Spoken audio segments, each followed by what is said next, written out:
আজ প্রথমবার আমার হবু শ্বশুরবাড়ি সবাইকে নিয়ে আমি দোল কাটালাম। Hello everyone, welcome to our new blog and our YouTube channel. আমাদের হোলি শ্যুট আগেই হয়ে গেছে, যেটা রিলস তোমরা অলরেডি ইনস্টাগ্রাম চ্যানেলে দেখতে পেয়ে গেছো। হোলি শ্যুটের জন্য আমি সুন্দর লাল হলুদে লেহেঙ্গাটা পরেছিলাম, যেটা আমি রেন্টে নিয়েছিলাম। এটা আমার কেনা লেহেঙ্গা নয়, বাট লেহেঙ্গাটা সত্যি ভীষণ পরিমাণে সুন্দর এবং ভালো ছিল। এবার বলি এই গয়নাটার কথা। আমি যখন সেদিনকে রেডি হচ্ছিলাম দীপের বাড়ি, দীপের মা মানে আমার হবু শাশুড়ি মা আমাকে বারবার নিজের সমস্ত সোনার গয়না বার করে এনে একটার পর একটা পরাচ্ছিল এবং বলছিল এটা পরে থাক, ওটা পরে থাক। সত্যি বলতে আমার এটা ভালো লাগে, বা এই কমেন্টগুলো পেলে ভালো লাগে, যারা কমেন্ট করে যে দিদি তোমার শাশুড়ি সত্যি খুব ভালো। আমার সত্যি খুব ভালো ফিল হয় যখন এই সমস্ত কথা শুনি। আর তাছাড়া তোমরা অনেকে আবার নিন্দাও করো নিজেদের শাশুড়ির নামে, যেটা আমি বুঝতে পারি। সবার সিচুয়েশন আলাদা আলাদা হয়, সবার সাথে সবার সম্পর্ক আলাদা হয়, তাই কারোর সম্পর্ক জাজ করার মতন মানসিকতা আমার মধ্যে নেই। আর তোমরা যদি বলো যে শাশুড়িরা কখনো মা হতে পারে না, দেখো কে বলেছে শাশুড়ি মাই হতে হবে বা নিজের মাই হতে হবে। কখনো কখনো বন্ধুর মতো শাশুড়িও হওয়া প্রয়োজন। আমার শাশুড়ি মার সাথে সম্পর্ক আমার বন্ধুর মতো, যেখানে আমি সব বলতে পারি, কোনো সমস্যা হয় না আমাদের মধ্যে। আর তোমরা যদি বলো যে হ্যাঁ তুমি কেন বিয়ের আগে তোমার শাশুড়ি মাকে শাশুড়ি মা বলছো, দেখো আমার শাশুড়ি মাকে তো এবার মামি কাকি বিভিন্ন রকম নাম দিতে পারবো না, কারণ যেখানে আমাদের বিয়ে ঠিক হয়ে গেছে, যেখানে সব কিছু দুই পরিবারের দিক থেকে ঠিকঠাক, যেখানে সম্পর্ক ঠিকঠাক, সেখানে আমি কেন অন্য নাম দিতে যাব? যেটা সত্যি কথা, যেটা আমি প্রাউডলি বলতে পারি সেটাই বলবো। আমাদের হোলি শ্যুট হয়ে গেছে। সেদিনকে রাত্রিবেলা আমি অনেক লেটে ঘুমিয়েছিলাম, তোমরা আমার চোখের অবস্থা থেকে বুঝতেই পারছো, একদম ফুলে গেছিল। আর তাছাড়াও আমি কদিন ধরে ভীষণ বাজে রকমের একটা প্রবলেম ফেস করছি। আশা করি আমি খুব তাড়াতাড়ি তোমাদের সাথে সেটা শেয়ার করতে পারবো। হোলির দিন সকালবেলা ভোরবেলা উঠেই আমি চলে এসেছিলাম আমাদের বাড়ির মনসা মন্দিরে। হ্যাঁ, এটা আমাদের বাড়িরই মনসা মন্দির নিজেদের, যেখানে আমি মায়ের পায়ে আবির দিয়ে আমার দিনটা শুরু করেছি। আরেকটা জিনিস এই ভিডিওতে আমি বলি, আমি দেখি অনেক ছেলে কমেন্ট করে যে বিয়ে হোক তারপর বুঝবে, যে আমার শাশুড়িকে নিয়েই বেসিক্যালি বলে। তাদের বলি যে তোমরা একটা ছেলে হয়ে কমেন্ট করছো, মেয়েরা যখন করে আমি বুঝতে পারি, বাট একটা ছেলে হয়ে করছো, এটাতে করে তোমরা তোমাদের মাকে অসম্মান করছো। তোমাদের মা কি তার বৌমার সাথে এরকম বিহেভ করে?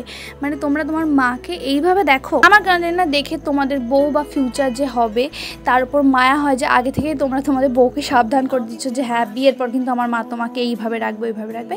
যেটা করো না, নিজেদের চিন্তাধারা বদলাও, এবং তোমার মারও যদি সেরকম চিন্তাধারা থাকে তাকে পাল্টাতে বলো, কারণ দিন পাল্টাচ্ছে, সময়ের সাথে নিজেকেও একটু আপগ্রেড করা উচিত। আর সত্যি বলতে আমার এবং দীপের ফ্যামিলিতে কোনো শাশুড়ি তার বৌমার সাথে কোনো খারাপ আচরণ করে না বলে তোমাদের মানসিকতা আমি বুঝতে পারি। চোখ ফুলে গেছে। কেন কেঁদেছো তুমি?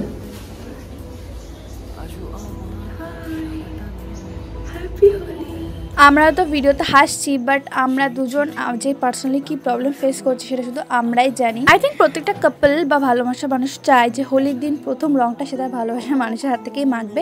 এই জন্য ঠাকুরকে আবির দেওয়ার পরপরই আমরা দুজন মিলে দুজনকে সবার আগে আবির লাগিয়েছি, কারণ এটা ম্যান্ডেটরি। আর দীপও ভোর ভোর আমাদের বাড়ি চলে এসেছিলো, কারণ এই প্রথমবার আমরা দুজন মিলে দুজনের ফ্যামিলির সাথে হোলি কাটাবো। আর আমাদের বাড়ি হোলি কাটিয়ে এবার আমি যাবো দীপের বাড়িতে। আর খুব বেশি দেরি করলে তোমরা জানোই হোলির দিন কি হয়, রাস্তাঘাটে চারিদিকে মাতালরা পড়ে থাকে। আর তার থেকেও বড় কথা, সবাই বেলুনে জল ভরে গাড়িতে ছুঁড়ে মারে, যার জন্য অ্যাক্সিডেন্ট হওয়ার প্রবণতা অনেক বেশি থাকে।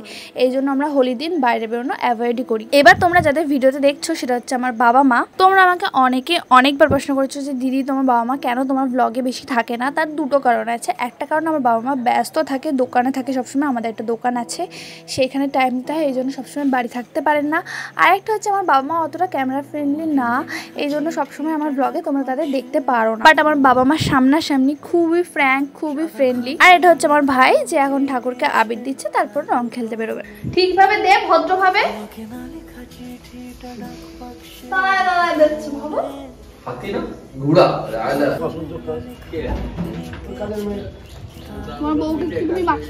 আমার বউকে আমি মাখাই, তোদের সুযোগ দিলাম মাখা।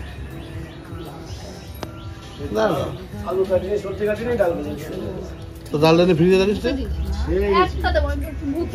ভূত করে, আমি তো ভূত করে দেবো।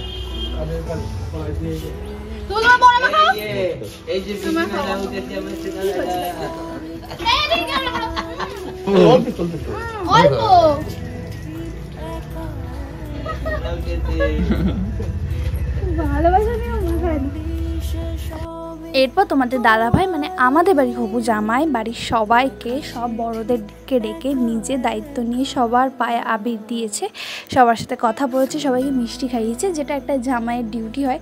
এখন থেকে প্র্যাকটিস করছে ভবিষ্যতের জন্য। দেখ তাহলে এটা নাকি কালে দিয়া বলে জমে দিয়া দিল। আমাদের বাড়ির সবার পায়ে আবির দিয়ে রং খেলা পর্ব মিটিয়ে আমরা তাড়াতাড়ি রাস্তায় বেরিয়ে পড়েছিলাম, কারণ এবার যাবো আমরা দ্বীপের বাড়িতে। সেখানে একটা মিষ্টির দোকানে আমরা দাঁড়িয়েছিলাম মিষ্টি নেবো বলে। তখন দেখলাম সবাই এরকম কি সুন্দর নাচতে নাচতে নগরে বেরিয়েছে রং খেলার জন্য। আমি জানি না তোমরা আমার সাথে এগ্রি করবে কিনা, বাট আমার পার্সোনালি রং খেলার উৎসব প্রচণ্ড পরিমাণে ভালো লাগে। সবাই এসে রং মাখাবে, ভূত করে দেবে, এই ব্যাপারটার জন্য আমি সারাটা বছর ওয়েট করে থাকি। আমার মনে হয় কখন রং খেলা আসবে, কখন রং খেলা আসবে। তারপরে আমি চলে এসেছি দ্বীপের বাড়িতে, মানে আমার হবু শ্বশুর বাড়িতে। যেই ওয়ার্ডটাই তোমাদের এত প্রবলেম, বাট সরি আমি কিছু করতে পারবো না, এটা আমি বারবারই বলবো, কারণ এটা আমার হবু শ্বশুর বাড়ি, আমি কেন মামা বাড়ি বলতে যাব। প্রথমে আমি আঙ্কেলকে মানে আমার শ্বশুরমশাইকে রং দিয়েছি, তারপর আমার শাশুড়ি মাকে রং দিলাম, যাকে তোমরা চেনো আমার সব ভিডিওতে দেখো। আমার শ্বশুরমশাইকে তোমরা প্রথম হয়তো আমার ব্লগে তোমরা আজকে দেখছো, এর আগে হয়তো কখনো দেখোনি, কারণ ওই যে তিনিও অতটা ক্যামেরা ফ্রেন্ডলি না, এই জন্য সবসময় ব্লগে থাকেন না। বিশ্বাস করো দুজনকে ভালোবাসার পর দুই পরিবারের যখন মত থাকে, দুই পরিবারের সাথে সময় কাটানো, দুই পরিবারের সাথে প্রত্যেকটা ফেস্টিভ্যাল কাটানোর মজাটা, অনুভূতিটাই কিছুটা আলাদা রকমের হয়, যেটা বলে বোঝাতে পারবো না আমি তোমাদের। খুব সুন্দর লাগছে রে তোমাকে, খুব অপরূপ।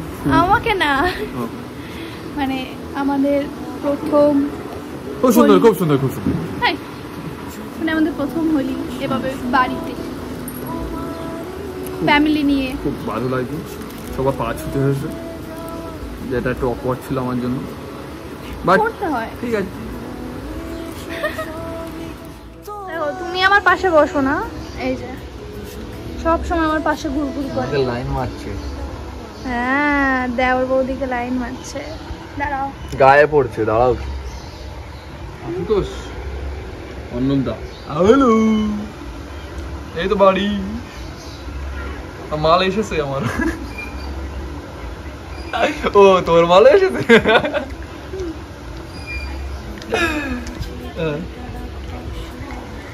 পাড়ায় চলে এসছি আমাদের সোনু মহারাজ। ও তোমার কাছে যেতে চায় না, চট চাই না, বলে দূর ছাড় দিনি। শোনো, ক্যামেরায় তাকাচ্ছে।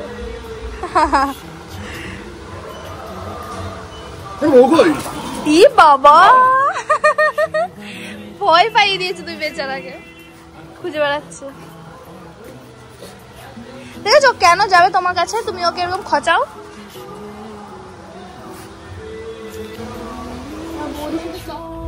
হ্যাপি হোলি।